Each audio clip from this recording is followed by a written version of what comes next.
Hello friends, कैसे हैं आप लोग। और लीजिए, मैं आज फिर आपके सामने हाजिर हूँ एक और स्टोरी लेकर। और स्टोरी का नाम है अ टेल ऑफ टू बर्ड्स। ठीक है, बहुत ही अच्छी कहानी है ये। काफ़ी शिक्षा इससे हमको मिलती है। और साथ ही साथ हमारी, है ना, इन जनरल जो इंग्लिश हम जो सीखने के लिए यहाँ पर इकट्ठे हुए हैं, है ना, उसको ये बेहतर करती है। तो इस कहानी से आप ना सिर्फ अंडरस्टैंडिंग अपनी बिल्ड कर पाएंगे, है ना, आप ग्रामर भी सीखेंगे और आप वोकैबलरी भी सीखेंगे। तो आई am sure you must be ready bye now. Let's begin. Okay, let's understand the vocabulary first. पहले वर्ड्स को देख लेते हैं, कौन कौन से वर्ड्स मिल रहे हैं इसमें आपको। तो पहला वर्ड है शेडी। इसका मतलब होता है वेरी डेंस, माने बहुत घना। That it is full of shadow, कि उसमें बहुत ज्यादा छाया हो। Next word is road. Road जो है वो राइट का पास्ट फॉर्म है, और इसका मतलब होता है सवारी करना। ठीक है। Got off. गॉट ऑफ का मतलब होता है टू स्टेप डाउन, किसी ऊंची जगह से नीचे उतर जाना, हायर टू लोअर जाना। क्राई आउट, टू से लाउडली, जोर से बात करना। स्लिप अवे, टू एस्केप, बच के निकल जाना। अमेज्ड, टू गेट सरप्राइज्ड, है ना, अचंभित रह जाना। नेक्स्ट, फेंट।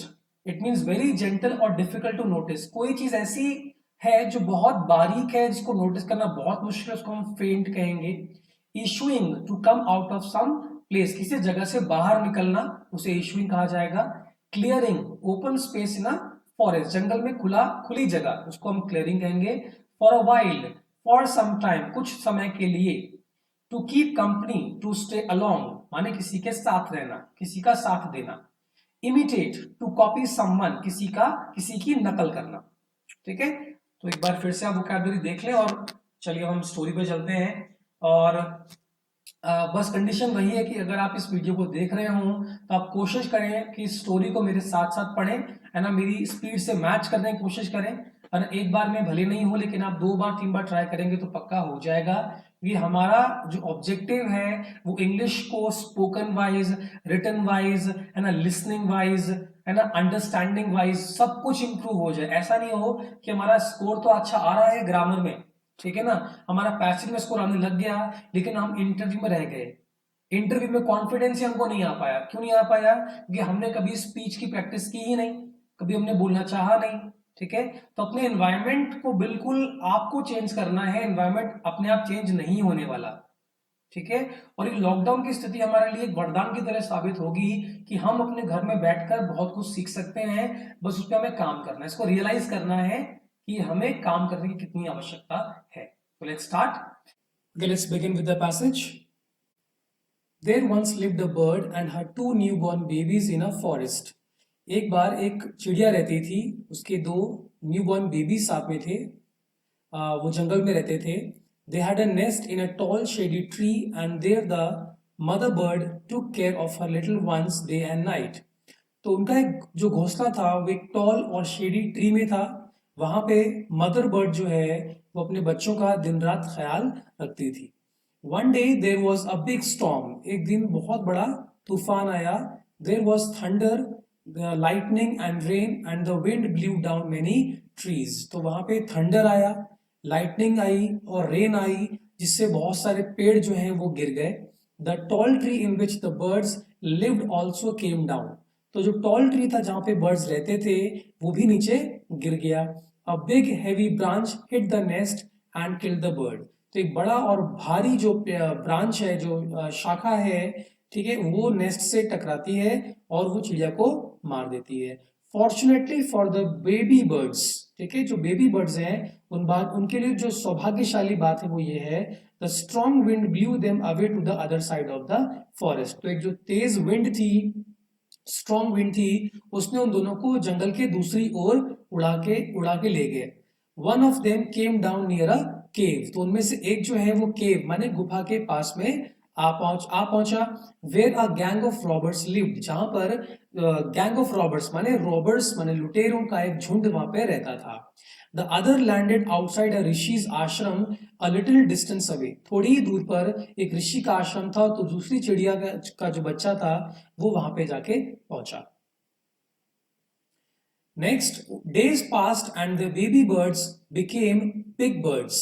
तो दिन गुजरते गए और जो बेबी बर्ड्स थे वो बड़ी चिड़िया बन गए। One day the king of the country came to the forest to hunt. He saw a deer and rode after it. एक दिन राजा आया और वो जंगल में शिकार करने के लिए आया। उसने पाया एक हिरन है ना, उसने हिरन को देखा और उसके पीछे चल पड़ा। It ran deep into the forest followed by the king. Soon the king lost his way and didn't know where he was. तो जो हिरन था वो जंगल में चला गया, घने जंगल में चला गया, और राजा भी इसके पीछे पीछे चलने लगे। थोड़ी देर में राजा रास्ता भटक गए और अब उन्हें नहीं पता था कि वो कहाँ पर है। He rode on for a long time till he came to the other side of the forest. वो काफी देर तक चलते रहे और फाइनली वो जंगल के दूसरी तरफ पहुंचे। Very tired by now, he got off his horse and sat down under a tree that stood near a cave. तो है ना, बहुत थक चुके थे अब तक वो तो वो अपने घोड़े से नीचे उतरे और पेड़ के है ना नीचे बैठ गए। और ये पेड़ कहाँ पे था? ये पेड़ था केव के पास में।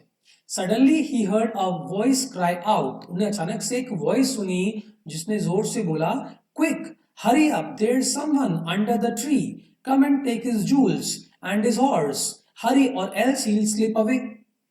तो क्या सुना उन्होंने सुना कि कोई बोल रहा है जल्दी करो, वहां पेड़ के नीचे कोई बैठा हुआ है ना, आओ उसके जूल्स माने उसके जो जवारात हैं, उसके जो गहने हैं वो सब लूट लो, उसके घोड़े को भी ले लो, है ना, जल्दी करो वरना वो कहीं है ना हाथ से निकल ना जाए। The king was amazed. King बहुत आश्चर्यचकित रह गए।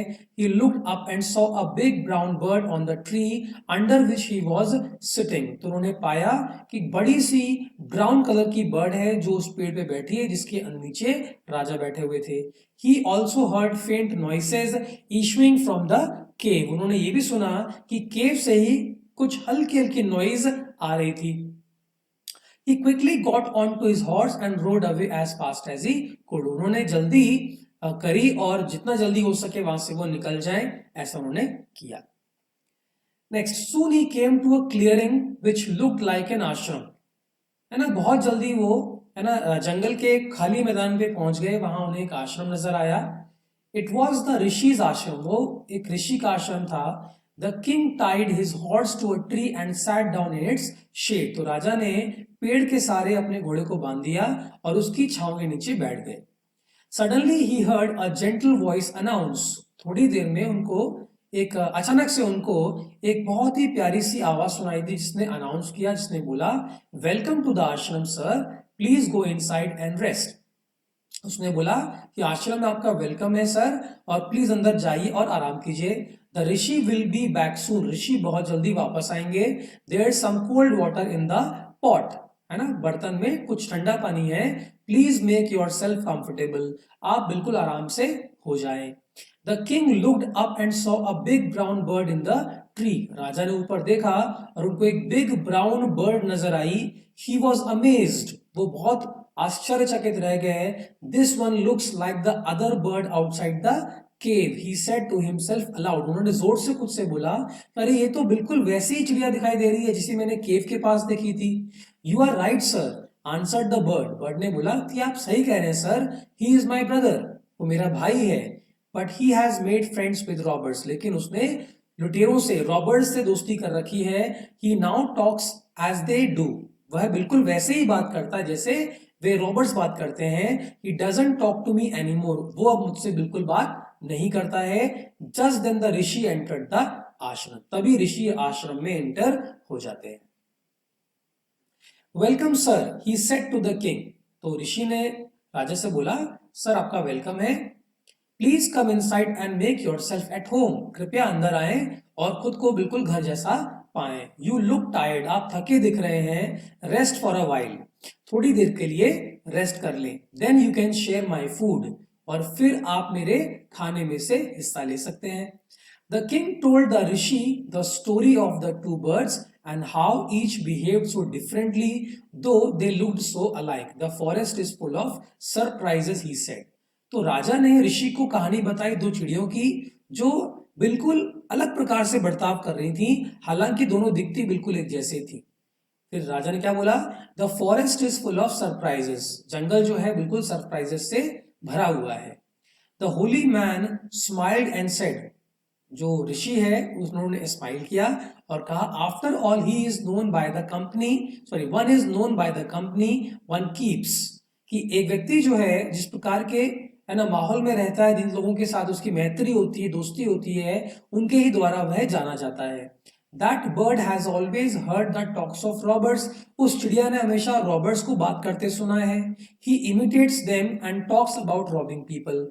वह उनको इमिटेट माने नकल करती है और लोगों को लूटने के बारे में बात करती है। This one has repeated what he has always heard. इसने वो रिपीट किया जो इसने हमेशा सुना। He always welcomes people to the ashram. तो वह आश्रम में लोगों को वेलकम करती है।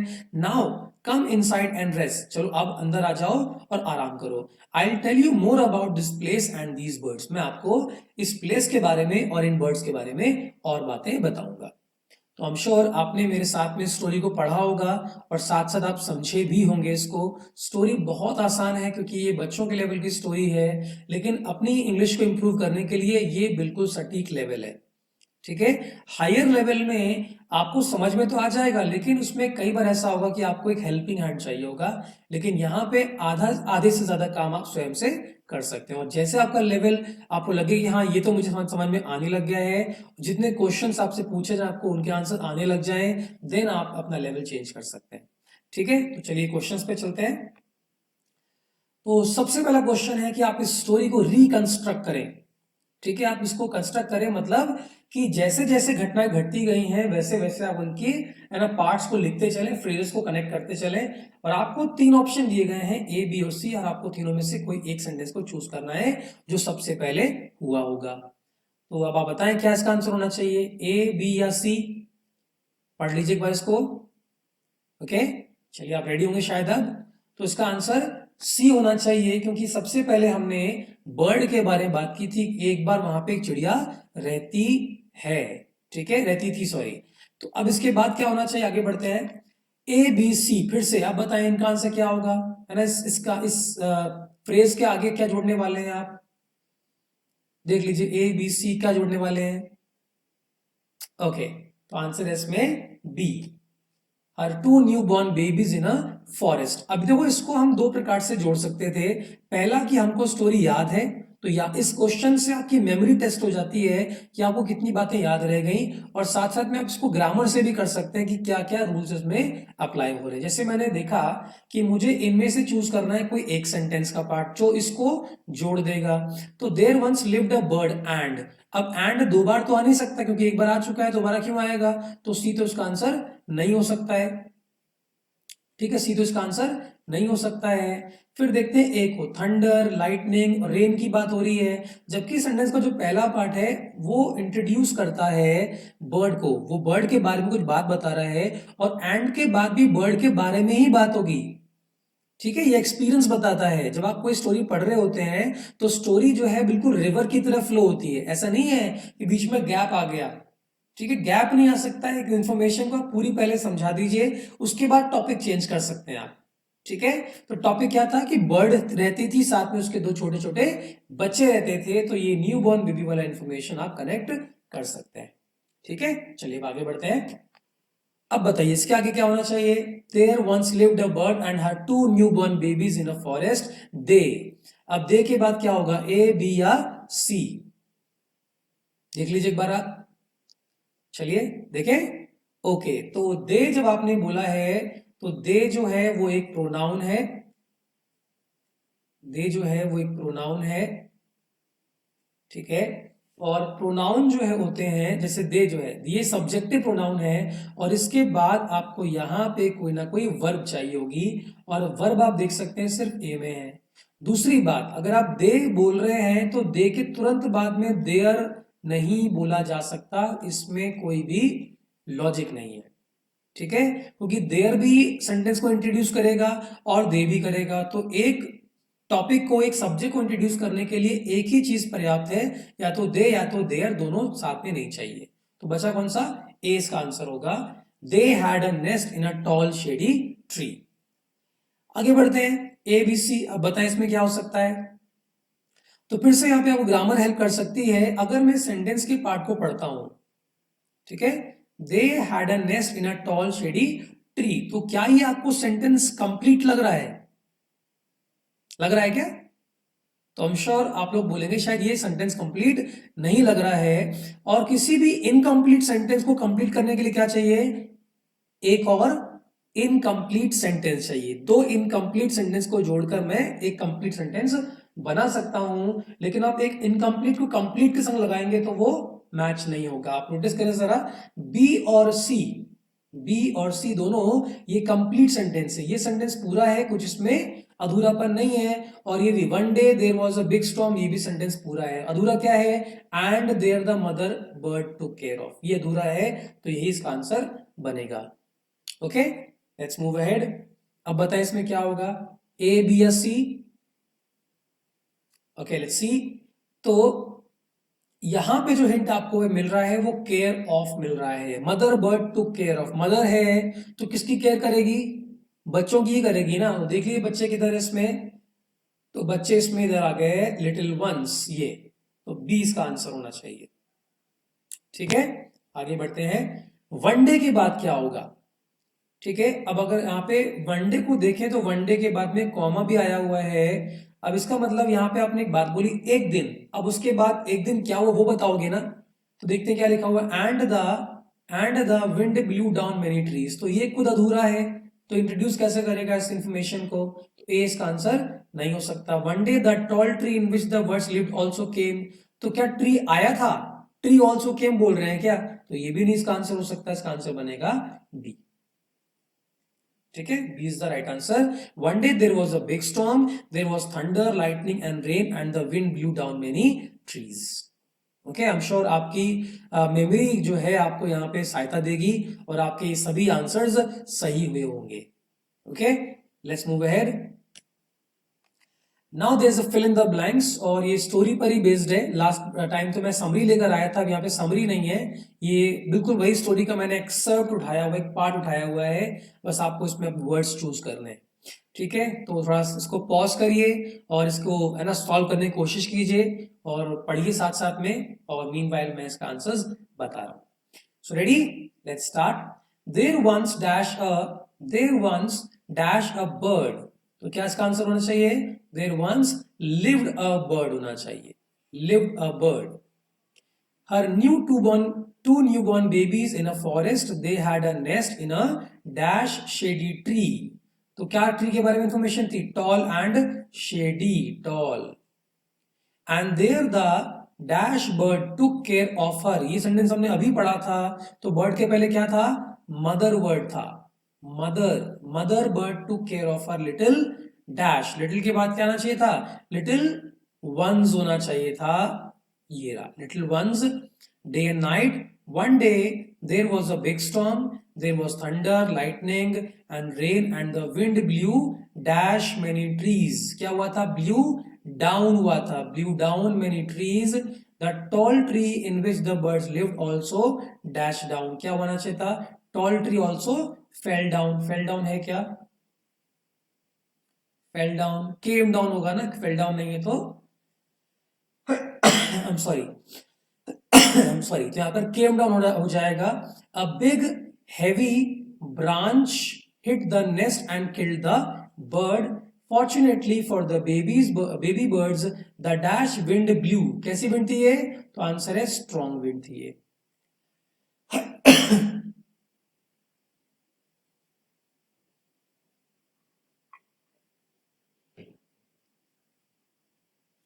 Strong wind blew them away to the other dash of the forest, तो आंसर इसका साइड होना चाहिए, other side of the forest. One of them came down near a cave, dash of robbers, तो क्या होगा इसमें, तो पहले वाले ब्लैंक में आएगा वेयर और दूसरे में आ जाएगा gang, where a gang of robbers lived, the other dash outside the rishi's ashram, a dash distance away, other landed होना चाहिए और यहां पे आएगा लिटिल। ठीक है, तो बहुत आसान सा एक क्लोज टेस्ट था आपके लिए, और आई एम श्योर इसमें भी आपने कितने, ये तो 2, 2, 4, 2, 6, 2, 8, 2, 10, 2, 12, दैट मींस 12 ब्लैंक्स है और 12 में से 12 आपने स्कोर किए होंगे। Okay, let's move ahead. Now answer the following questions, these are very easy questions but again based on your memory, कि आपकी मेमोरी शार्प हो रही है क्या। अब तक हम 6 पैसेजेस अब तक लेकर आ चुके हैं, तो क्या आपकी मेमोरी अब तक बेटर हुई है। Let's see. So let's begin with the first question. Describe the branch that hit the nest. ठीक है, आप उस ब्रांच को डिस्क्राइब करें जो नेस्ट को हिट कर रही थी। तो यहां आंसर होना चाहिए big and heavy. Okay, next, what is a group of robbers called. Group of robbers को क्या कहा जाता है। तो आंसर है gang. Next, what is the past form of ride. तो आंसर है रोड और रिडन। ठीक है, ride first form of verb है, rode second form of verb है और ridden third form of verb है। ओके, आगे बढ़ते हैं। Now last 2 questions. Which of the following statements is incorrect. इनमें से कौन सा स्टेटमेंट गलत है, पहला या दूसरा। और दोनों देखिए सेम इंफॉर्मेशन लिखे हैं, बस फर्क कहां पर है, फर्क इसमें है विद और टू में। अगर आपको याद हो तो बताएं क्या इसका आंसर होगा। चलिए बताता हूं आपको मैं। तो जो करेक्ट आंसर है, मतलब करेक्ट और इनकरेक्ट, इनकरेक्ट जो है वो बता देता हूं।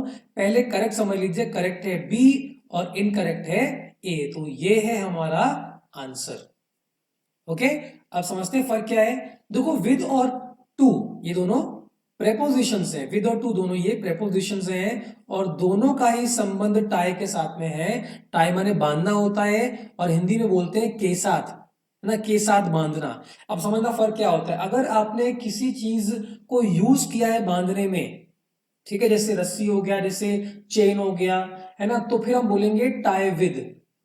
ठीक है, लेकिन आपने ऐसे बांधा कि किसी के सहारा ले लिया, जैसे आपने रस्सी तो बांधी लेकिन आपने चेयर पे बैठाया अगले को तो बांधा, या आपने पेड़ से बांध दिया, तो उसके लिए बोलेंगे टाई टू। ठीक है, और इसलिए क्या टू लगाया जाता है क्योंकि हमें मूवमेंट को रिस्ट्रिक्ट किया जा रहा है ना, उसकी बॉडी मूवमेंट को रिस्ट्रिक्ट किया जा रहा है, इसलिए आपने इसमें टू का इस्तेमाल करना है। तो ए इसका आंसर होना चाहिए। Then 5, which of the following statement sentence is और आर करेक्ट। इनमें से कौन सा स्टेटमेंट करेक्ट है, पहला या दूसरा। तो पहला है the two birds behaved so similarly दो दे लुक्ड कंप्लीटली डिफरेंट। बिल्कुल अलग दिखाई दे रहे थे लेकिन बिहेव बिल्कुल एक जैसा कर रहे थे। क्या ये इंफॉर्मेशन सही है। तो आई एम श्योर आपको ये याद होगा कि बर्ड्स एक जैसे दिखते थे पर बिहेव डिफरेंटली करते थे। तो ए तो इसमें रॉन्ग हो गया। देन बी पढ़ते हैं। One is known from the company one keeps. जिस कंपनी में, जिस, है ना, समुदाय में, जिस दोस्ती में इंसान रहता है उनके ही द्वारा उसकी पहचान होती है। तो मीनिंग वाइज तो कोई दिक्कत नहीं है, लेकिन क्या ये सेंटेंस सही है। तो आंसर है नहीं, ये भी गलत हो गया। अब गलती इसमें क्या है, तो गलती इसमें बहुत छोटी सी है। ये प्रेपोजिशन जो फ्रॉम आपके सामने आया हुआ है वो यहां पे नहीं आएगा। हम यहाँ पे नोन बाय का इस्तेमाल करेंगे। One is known by the company one keeps, known by. Okay, क्योंकि दोनों ही गलत है तो इसका आंसर बनेगा second. This is our answer. Okay, तो इतना बहुत है फिर आज के लिए। आई एम श्योर आपने काफी कुछ सीखा होगा आज की स्टोरी से भी। आपने कमेंट आप हमें जरूर पहुंचाते रहें कि आपको कैसा लग रहा है, अच्छा लग रहा है, कोई कमी आपको लग रही है तो प्लीज हमको बताते चलें, क्योंकि हमारा ये फर्स्ट लर्निंग कर्व है। हम अभी भी टेक्नोलॉजी को सीख रहे हैं, समझ रहे हैं। लास्ट के वीडियो में मुझे भी पता है और आपने नोटिस किया होगा कि आवाज जो है वो गूंज रही थी। ठीक है, वो उसका रीजन ये है कि मुझे अभी भी टेक्नोलॉजी समझ में थोड़ी थोड़ी थोड़ी आ रही है, तो मैं अभी भी रिकवर कर रहा हूँ, इससे सीखने की कोशिश कर रहा हूँ और आई एम श्योर बहुत जल्दी इसको मैं सीख जाऊंगा, समझ जाऊंगा। लेकिन आपके फीडबैक रेगुलरली आते रहेंगे तो हम इम्प्रूव आसानी से और जल्दी कर पाएंगे। ठीक है ना, क्योंकि आप हमें बताएंगे कि हम कहाँ पे लैग करते हैं, कमी कहाँ पे। जैसे कल के वीडियो में, जैसे वीडियो लाइव चल रहा था उस टाइम महेंद्र जी ने बताया था कि यहाँ पे इसकी ऑडियो पसंद है, समझ में नहीं आ रही है, और 2-3 लोगों ने और भी इसके बारे में बात की थी। तो ये एक फीडबैक है, ये एक लाइव फीडबैक है और मैं चाहता हूँ वीडियो आप तसल्ली से देख लें, उसके बाद आप कमियां बताएं कि कमियां इसमें क्या है। जितनी ज्यादा आप कमियां बताएंगे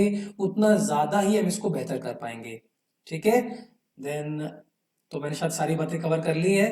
okay, let's see you tomorrow, bye bye.